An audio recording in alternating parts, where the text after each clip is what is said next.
was the crime of the century, a horrifying and gruesome double murder that, after more than 100 years, is still unsolved. Mr. Borden and his wife were brutally hatcheted to death early in the morning. These two victims were butchered. Join us at the house where it all happened. One of the most haunted locations in the world. There's a residual energy that's here. Footsteps, people talking, doors slamming. A lot of people see the toys being moved around. There's a man there, and I don't know who he is. It is about the right size for most of the wounds on the Borden skulls. Our experts will break down the murders and the trial. They'll discuss alternate theories and potentially overlooked suspects. Uncle John's alibi doesn't hold water. Join host Susan Slaughter and your favorite paranormal researchers as they search for answers to the crime and the haunting. Will the ghost of the house offer any clues? Will Lizzie herself make contact? Find out as the Dark Zone brings you the Lizzie Borden Murder House.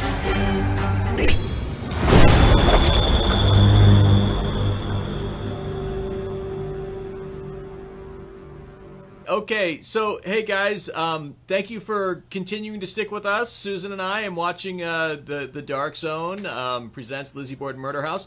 We're gonna move forward with our schedule. We'd like to show you a video right now, which kind of sets the tone for our next guests. This today we're kind of gonna start talking about alternate theories and potential other suspects. I mean, we've been focusing a lot on the double homicide and Lizzie Borden.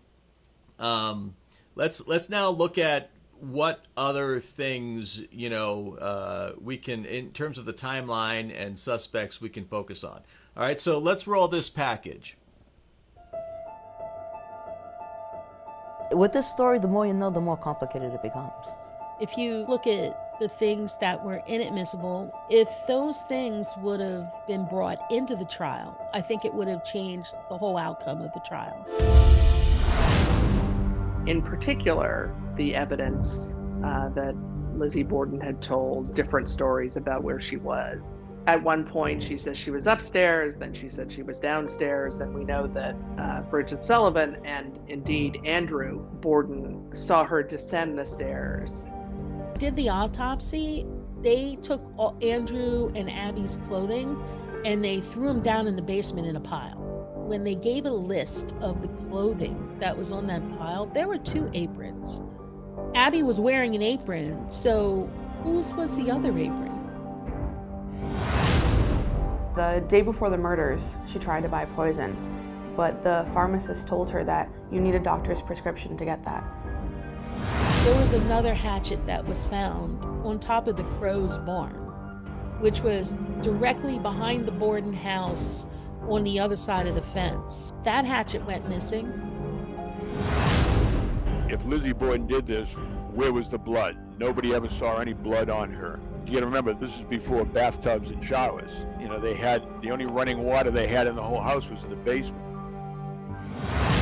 Police find a pail of bloody cloths in the basement, and Lizzie Borden directs them to talk to her doctor. He explains that they're menstrual cloths and that really no more need be said about that.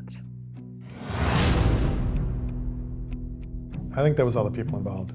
To me, there was a lot of passion behind these crimes.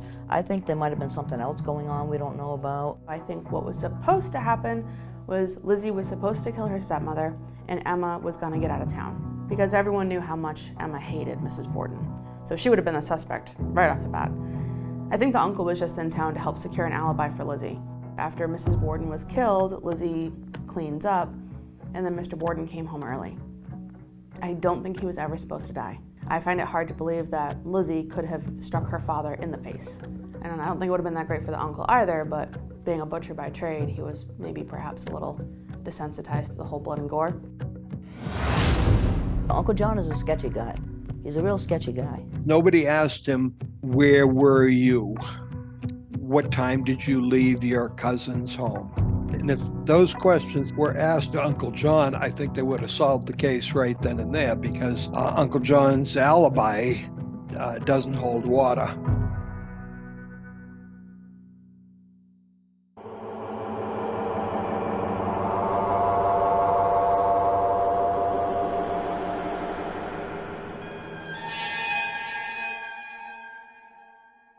Okay, as you saw there are a lot of alternate theories and ideas and things that are kind of potentially part of the story that were not actually part of the court case, right? And so, if some of these things had been included in the case, maybe the outcome would be different. At the same time, there are some ideas here that lead us maybe towards other people being involved, or Lizzie not having had anything to do with it at all. Who knows? Our next guest is an author who has done a lot of research on one of our cast of characters here, one of our potential other suspects. This man is named Rich Little. And Rich is with us, and he wrote a book called Cold Case to Case Closed. Hello, Rich. How are you doing? Thank you for being with us. Hi, good to be with you. So you focus very much on Uncle John Morse. John Morse was the original Mrs. Borden's brother. Sarah Borden, that would have been Lizzie's and Emma's mother, who passed away during the Civil War. And the Mrs. Borden, who was murdered on the 4th of August in 1892, was their stepmother. And Uncle John, Right. Uncle John was originally from Fall River, and about the time of the Civil War or soon after, he left for the Midwest and wound up in Iowa, where he was in the cattle and horse business. He returned to Fall River about 1890, about 2 years before the crime, and he and Andrew Borden were in business together. Now, the issues that you have researched and come up with Uncle John Morse are really timeline issues, right?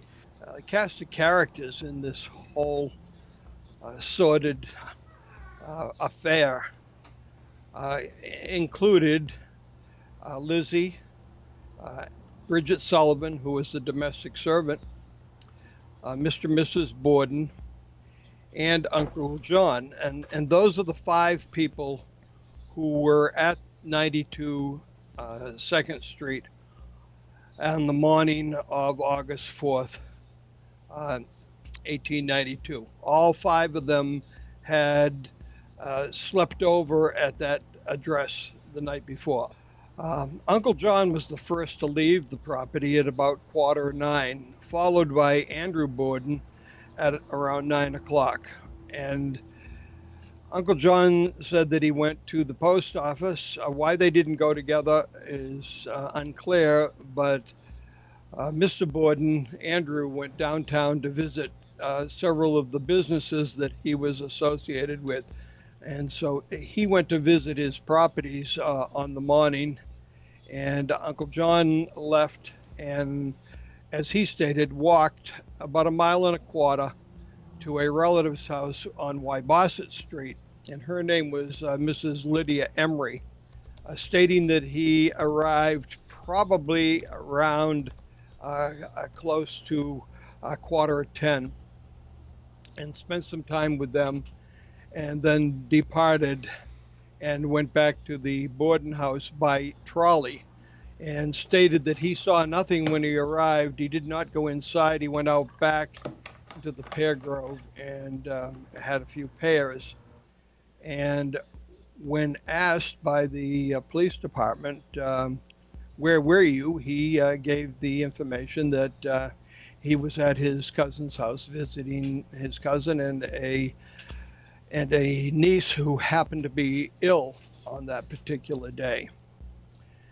And they said, well, what time did you arrive? And he said he arrived back at approximately 11:15 back at the Borden house. And so, of course, the police department sent somebody to Lydia Emery's house and said, it was John Moss here? And yes. And what time did he leave? And she said, well, maybe 11:30, maybe 11:20. And the niece, Anna Moss, concurred that she thought it was around 11:20. Now you got to remember, in those days, everybody did not carry a phone or a watch or anything else to tell time. Time was kind of relative. You might have had a mantle clock, but so the time was not completely fixed. And so the police officer by the name of William Medley took all of that down and filed a report. And but that report was never entered into evidence in any of the court hearings or the inquiry that was held right after the murders. And so at that point in time, John Moss has an alibi, and it's a completely legitimate alibi. I almost find that impossible, listening to all these different scenarios, that nobody was able to truly pinpoint, who the murderer was. That's why I think it's an inside job. I think multiple people are involved. Like, I'm just stunned to hear all these different facts and how this is still an unsolved crime. The evidence points to one particular individual, and I can give you the reasons why. Well, after Officer Medley, who was the police officer that asked Lydia Emery about Uncle John's whereabouts and what time he was there and what time he left, he departed, and there was a knock on the door. And guess who? It was a reporter from the Fall River Herald. And so she reiterated what she had told Officer Medley about what time John arrived and what time John departed. But then she added more.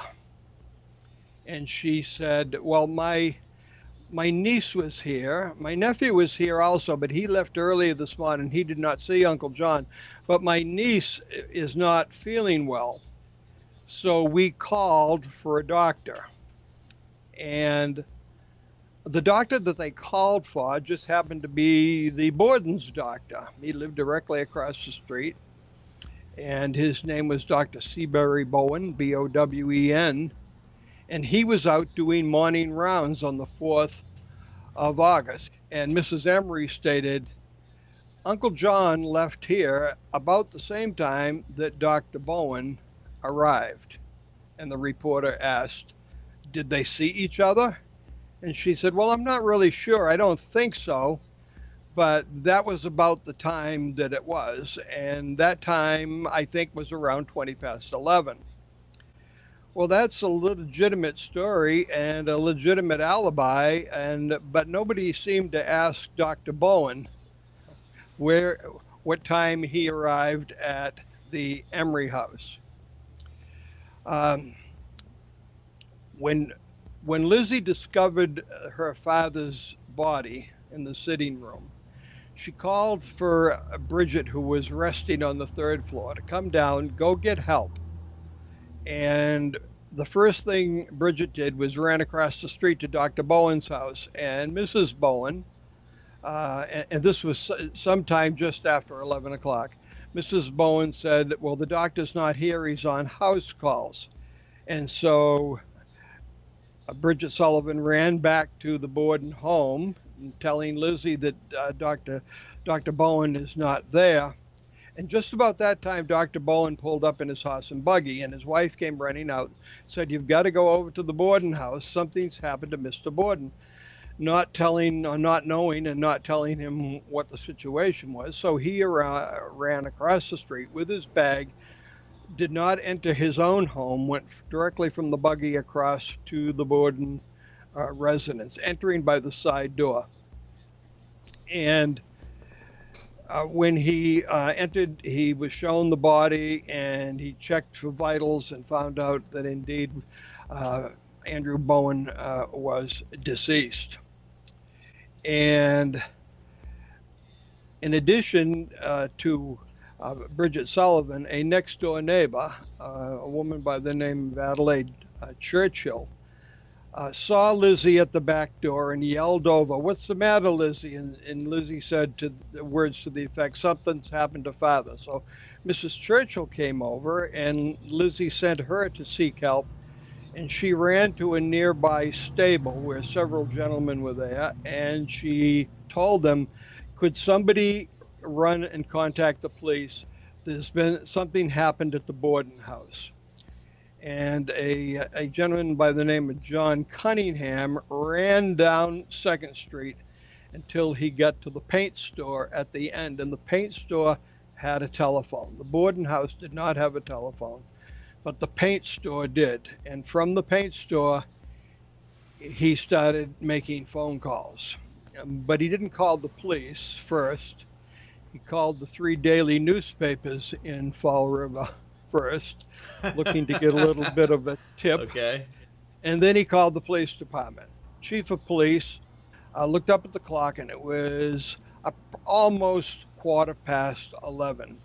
The police department was very short-handed on that particular day, so he sent the booking officer, George Allen, and he ran/walked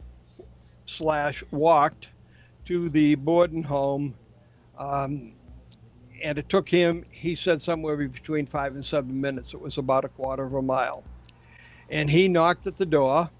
And what is the first thing that a police officer does when he knocks at the door? He looked at his pocket watch to see what time it was, because he knew he was going to have to make a report about this. And the time is very important to fix. So he looked at his watch, and it said 11:20. And when he knocked at the door, who answered the door at 20 past 11? Dr. Seabury Bowen. So either there are 2 Dr. Seabury Bowens, one that's up at Y. Bossett and one that's at 92 2nd Street. But there isn't. There is only one. And what's often in the alibi of Uncle John is there's about a missing 45 minutes. And I don't think he departed at 20 past 11 because he couldn't have, because that's the time that Dr. Bowen arrived, and Dr. Bowen was at the Borden residence at 20 past 11. That is fascinating, and something that potentially changes the story greatly. If Dr. Bowen was arriving and Uncle John Morris was leaving at the same time, it must have been almost an hour earlier when that happened. So my question to you is, I see how the timeline doesn't match up, and it's very suspicious for Uncle John Morris, but where is the motive? Well, I think the initial motive was that, and this had been discussed by Lizzie, and she said that she overheard a heated conversation between Uncle John and her father, and it was about business. Business had not been good. In general, Lizzie thought that her father wanted to end that relationship, end that business, and my theory is that Uncle John left the premises, then Andrew left.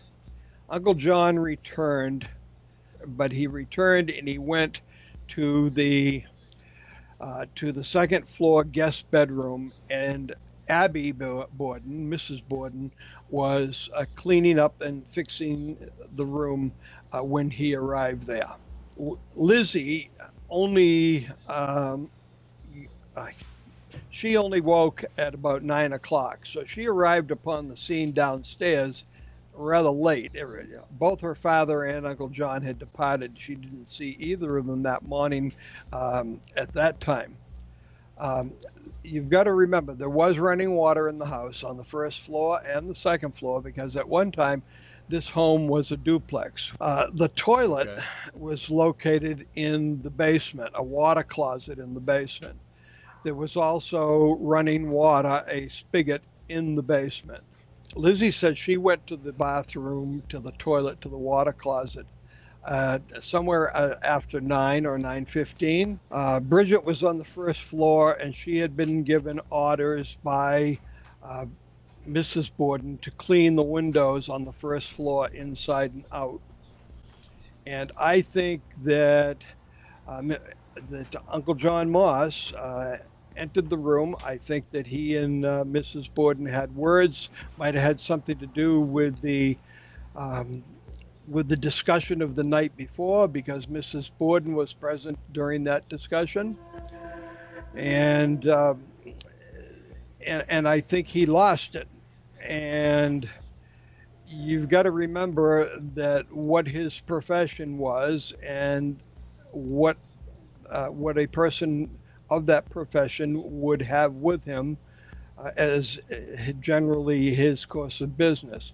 Uncle John Moss was, when he was in Fall River back in the 1860s, he was a butcher. You got to remember now, these two victims were not killed together. There was an hour and a half approximately between the two deaths. So Mrs. Borden was murdered first. The first blow that she received, she was face to face with her killer, because the first blow hit her just above the eyes, almost directly center in the forehead. She then fell and rolled onto the floor in between the dresser and the bed, and then she received additional strikes to the back of her head, with somebody straddling over her and bringing the murder weapon down onto the back of her head. I think Uncle John departed the scene. I honestly believe that he told Bridget, and he departed the scene. And as Lizzie came from the cellar, from the water closet, in the court testimony, she said that Bridget ran by her to the backyard and was vomiting. And Lizzie assumed that she had the illness that everybody else in the family seemed to have over the past 2 days. And I think that Uncle John went to Wybosset Street. So I think he came back. Lizzie was out of the house. Bridget says she was up on the third floor resting before she prepared lunch. I think Uncle John entered the house from the side door, went through the kitchen, saw that Andrew was sitting on the settee in the sitting room, and entered the door behind him, which you can see in the crime photographs, and struck him on the top of the head with the same weapon that was used to kill Mrs. Borden. And I don't think it was a hatchet. I know it wasn't an axe, because the handle of an axe would be too long. I think it was a butcher's cleaver. So has anybody ever done any kind of forensic tests like they did with the hatchet head into the skulls to measure the size of the wounds? Has anybody done that with a butcher's cleaver? I don't know that they had ever done it. They did not do it in the trial. And Uncle John, like every other butcher, carried that instrument with him all the time. You carried your tool of your trade in a holster type thing that went on your belt.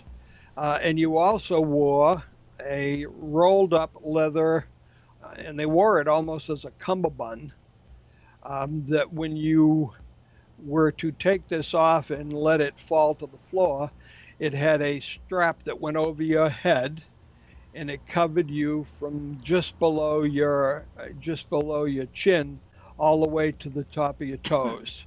But I thought it was really interesting just to look at the skull. You know, we have both models of the skull of both Abby and Andrew, and the precision of those shots. You know what I mean? Like, that's like, it wasn't messy. Those blows hit almost dead on every single time. So that's a type of precision that I don't necessarily would imagine someone like a dainty lady to have. He said it was interesting just to hear you say that. Of course, butchers would go around traveling with their tools, with their gear, because he had this whole, like suited, thing to cover him from any splatter, to protect his clothing. And forensics didn't have any way to differentiate, DNA and things like that at the time. And he could just wash it and throw it in with the same tools that he's been slaughtering pigs. He could have literally just walked away with that, murder weapon.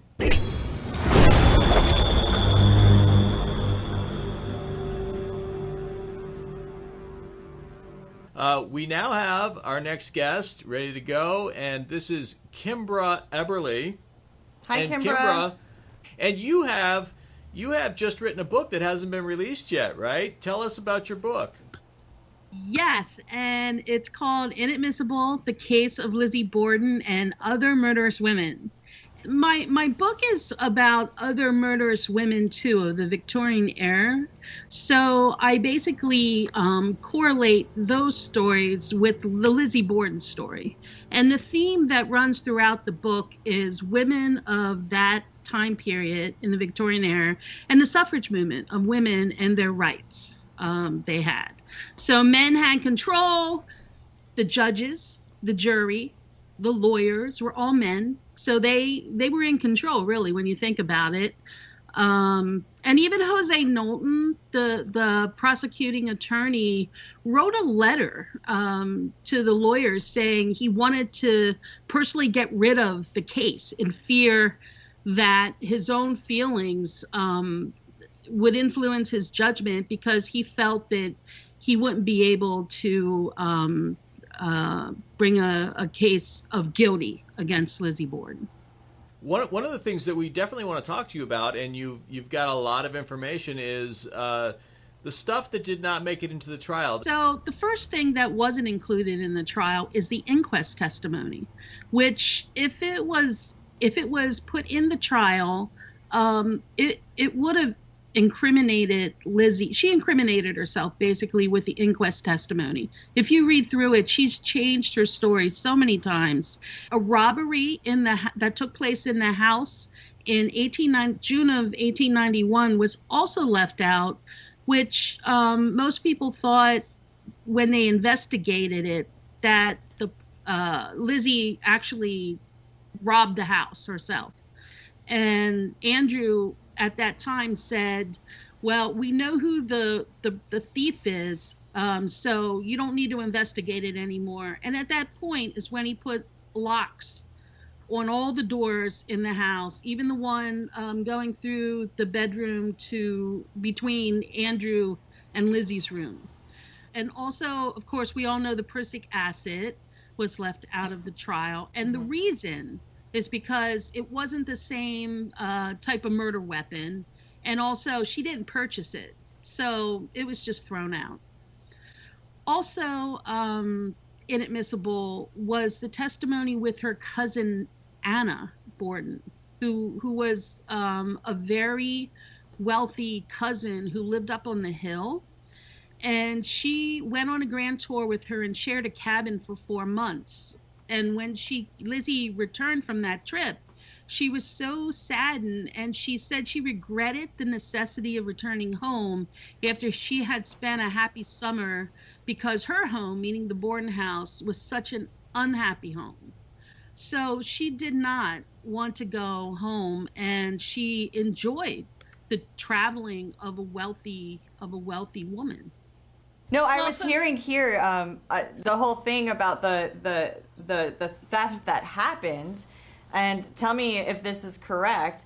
But they were saying that they thought it was an inside job, yes, but that also Mr. Borden had to go around town and tell the shop owners, please don't arrest my daughter for shoplifting, just let her take it and keep tabs and let me know, and I'll settle with you at the end. So it was rumored that, yeah, she was a klepto and that she had tabs all around town from all the little items and things she would steal. That's absolutely true. And when you think about it, kleptomania is, it's not because you need something. It's because you want to do something, because you want it. It's not because you need it. Lizzie, the girls didn't need money. They had a hefty allowance that Mr. Borden gave the girls and Mrs. Borden every year. They had an allowance. Actually, the girls were really spoiled. But yes, Lizzie was a kleptomaniac, and it was known in the town. And even when she moved into Maplecroft, there were some questions about some crazy things being stolen. If you take a deep dive into women at that time, they had no legal rights at all. The 19th Amendment wasn't passed until 1920, which gave women the right to vote. And in 1851, there was a short victory with a resolution of the women's suffrage movement, which shifted the society towards a greater freedom for women. But still, if they got married, all of their money, every possession that they had, even their body, was owned by their husband. They got all of that. And Lizzie, she didn't marry, neither did Emma. So it makes you wonder. But I love the angle that you're going with this, because I do believe, like you said, there's so many nooks and crannies. Let's not focus on the klepto thing, but it goes to show you that she likes to take a little bit of risk, and she likes a little bit of excitement, and she's kind of a free thinker, and she was also known to be a bit of a feminist. Oh yeah, she belonged to a lot of clubs. She belonged to the Women's Union Club, which they were established for the welfare of women to become independent. And she had a lot of friends. She never really fit in with that elite society. And they never invited her to the big party. She never got invitations, because from her childhood on, she was called peculiar. Her friends said she was miserable. She acted in strange ways. In Lizzie being peculiar, she was a rebel. She was really a rebel.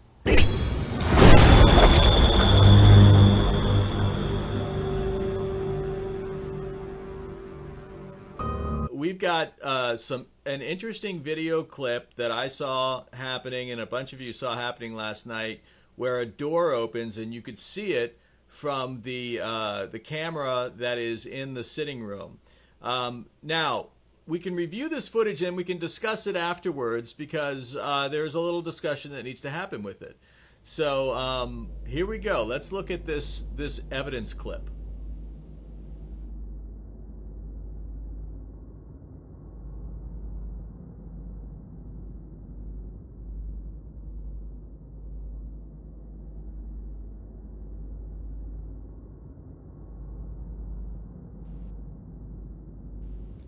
All right, so we saw the door open, right? Which is pretty cool, right? And the door does just open like that. But we have a second clip. Let's look at this second clip. It's actually the same clip. It's just now we're going to have some of the beginning on it.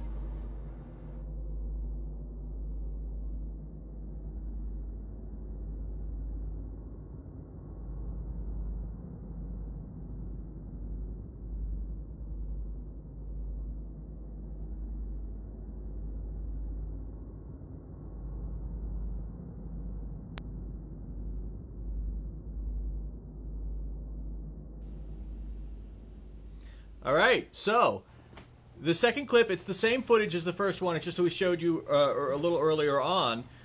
Right. Bill walks through the door frame, and then the door opens behind him. He hasn't touched anything.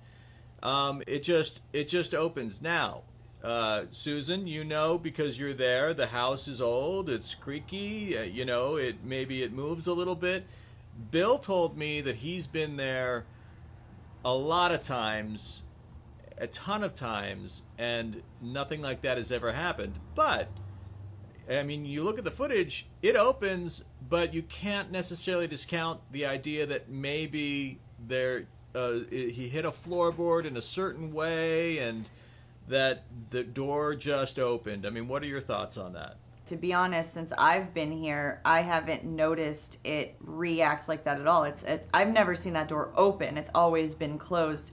I was shooting in that room yesterday. That's the room where I did the second half of the interviews with all of the guests, and that thing was closed the whole time. And we were walking in and out of that doorway, and that thing was closed the whole time. So, I mean, I'm willing to go and see if we can walk past it again and get that door to open. I wanted to go back to talk about something that we didn't get the chance to speak about. We had picked up a male voice speaking in Portuguese, and when I asked who I was speaking with in Portuguese, we got the name Jose back. And when, I guess, so Danielle reached out to me and she was like, hold on a second. Did you know that there was a Portuguese man named Jose Carrera that was accused of killing a woman down the road with an axe? So in the same block, there was another axe murderer by a Portuguese man named Jose. And we were picking up a man speaking Portuguese who gave us the name Jose, which we thought was really incredibly interesting.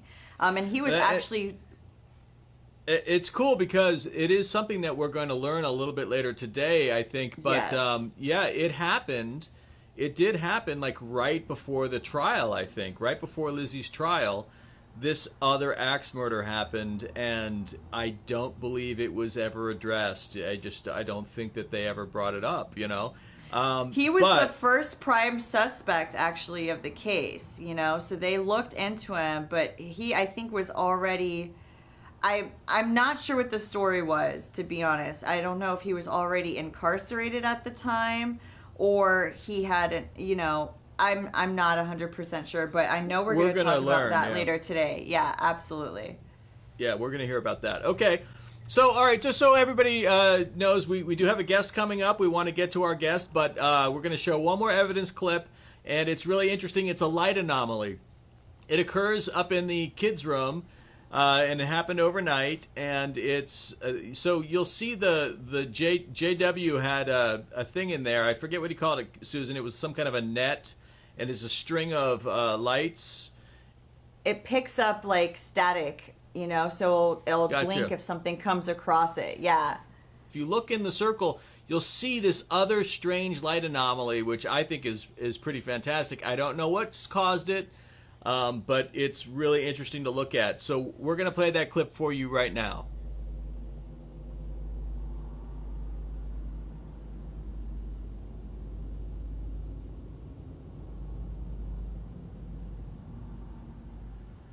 I hope everybody saw that. I mean, it's really cool. I don't know what is happening there. On our last day, we're going to have a roundtable discussion, and we're going to review everything, and we're going to be talking about, you know, potentially what's going on there. But just wanted to show that to you. That was captured last night by Carol, and she sent it in.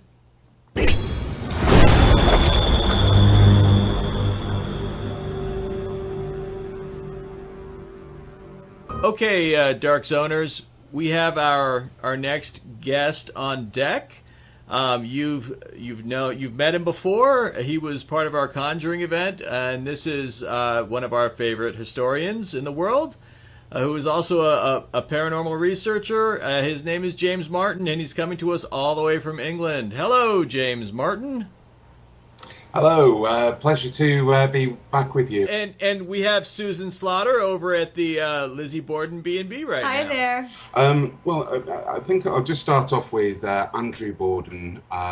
Firstly, I mean, Andrew Borden is a very well-connected individual indeed. He's from a very wealthy family, albeit I understand he started his career as an undertaker. The irony of that isn't lost on me either. But he moved on really from undertaking to what his family had really prospered with, which was the textile and cotton industry within Fall River. And his family connections, we can't get away from this. He was related to, or by marriage, but to the Morse family. And of course, one of the interesting connections, June the 20th, 1893, is the date that Lizzie Borden was acquitted. But it's also the date in 1840 the famous Samuel Morse got his patent for the world famous telegraph. This case has very much very similar notions to the Jack the Ripper case. In fact, I believe Lizzie Borden is known as the American Jack the Ripper. And when I've spoke about Jack the Ripper previously on radio stations, the one thing I just say is, let's just remember, it's not about the whodunit, it's about the people who were murdered, the people who savagely lost their lives. And if we remember that first, and then we can continue to the whodunit. One of the discussions, one of the debates about Lizzie Borden was the fact that she may have been a lesbian. In the context of the court case, the Victorian idea was that lesbians could not exist. Queen Victoria very famously said, "I have no time for this nonsense." Now, if that was brought into Lizzie Borden's trial, that she was a lesbian, it would automatically be seen through the eyes of the day as a great slur on someone's character. In fact, it would have assisted her case further. I suppose the only other thing I wanted to mention is the fact that the police services really botched up this investigation. I'm absolutely staggered by the police report. With Jack the Ripper, you have, well, my pet theory is that the murderer there was playing off two police forces, the City of London Police and the Metropolitan Police, and killing people either side of that boundary because the two forces didn't speak to each other. But really, you've got a notion of the police forces are away on, or experienced officers are away on training. That's very publicly known at the time. So if you wanted to commit a murder, then would be the occasion. You then have so many procedural mistakes within the case. It's really hard not to think that the police were bought off. The one thing that I really wanted to bring to everyone's attention is another fact within all of this. The weather leading up to the murder of the stepmother and father was exceptionally warm, unusually warm for the period, and the family were really ill the week before the murder. It's believed that it was a form of stew that had spoiled, that caused this illness, but whether that added to the case is something that should be on the table for discussion. Did this illness affect someone psychologically, for example? So it was reported, and it was they kept saying this in the court, in the case, in the trial, that it was a very, very hot day, unusually hot, the day of the murders. And so it was said that the prosecution kept hammering that point because Lizzie's alibi, was that she was in the barn, up in the top loft of the barn, looking for some lead sinkers to go fishing. And I have heard since that it wasn't true, that that day was not particularly hot, and that it should have been fine for her to be in there. What does your research tell us about that? That's absolutely right. The exceptional weather came the week before the murder. The illness was hand in hand with it, but certainly, if it led to an illness, if it led to something like this, we know that some diseases, for example, cholera, which spreads in water, can massively reproduce and infect during warm weather. This weather, I just want to talk about Jose Correia de Mello, a Portuguese migrant who was previously in the employ of the Manchester family, was left under very difficult circumstances. It is believed that there was a bit of a falling out about him wanting an increase in pay. Motives aren't really clear. There's some wild stories about how he went on to kill Bertha Manchester because she'd served him cod. But yes, the Jose Correia de Mello might have been one of the names you picked up yesterday with the spirit box. It's the fact that his name was in the newspapers. So there might have been some doubt put into the minds of the jurors that clearly a woman couldn't have done this. It must have been someone else. Now, sorry, James. At this point, then, are we not looking at this guy as a potential alternate suspect? There's no way he could have done it? At this point, absolutely not. He has a pretty solid alibi. It was 10 months before the... it was 10 months after the Borden murders. He has a pretty solid alibi in the fact that he wasn't in the country. I thought last night you were picking up the name JJ was coming up quite a bit, and my mind immediately went to a Portuguese immigrant, which the chat rooms have been talking about. But also I thought and just wondered whether or not the JJ that keeps coming up was in fact part of the justices, Justice Dewey and Justice Blodgett, who were overseeing the trial of Lizzie Borden. I just thought I'd mention that before we move on. So when I was doing my session, I didn't particularly speak or ask questions to a particular energy or individual, right? So I left the session very open to whoever was around could come through and talk with us. And I don't know if you are a believer or a skeptic, but in this case, do you think that, why do you think I'm channeling Jose through devices in the Lizzie Borden house? Why do you think energies like that would come through? Well, it's a great question. I think that in the area, when I look for paranormal activity, I have a sort of very small checklist. One, has there been an extreme emotion during the death? Or that could be love, that could be terror, etc. If there's a repeat haunting, is the flowing water nearby? And thirdly, is it amplified by any magnetism in the area?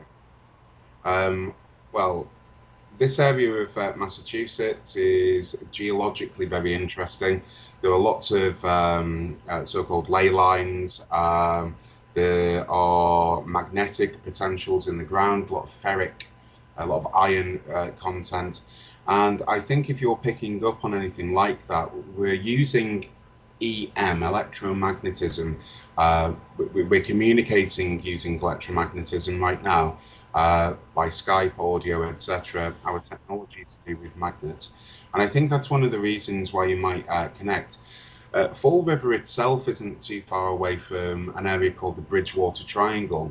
Again, just down the road really from you is a relatively famous, the Fall River State Forest memory, where there's been a lot of satanic cult deaths. I mean, really as late as the, 10 years ago, famous cases in the 80s with, with people being found dead tied to trees, garroting wire on dirt tracks to garrote the heads off motorcyclists or cyclists.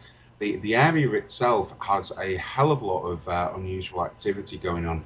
And I think one of the reasons that you're picking up on this is, well, there are connections between the Bordens and the Birth of Manchester through the court cases. You could just be picking up on visitors to the house. You could be picking up on all of the above, really. I would actually go as far as to say Fall River, which one murder a year, which is relatively high, satanic cult activity, UFOs, helicopters, and even Sasquatch, all within the Fall River area. For those who are staying in the house, you're very brave.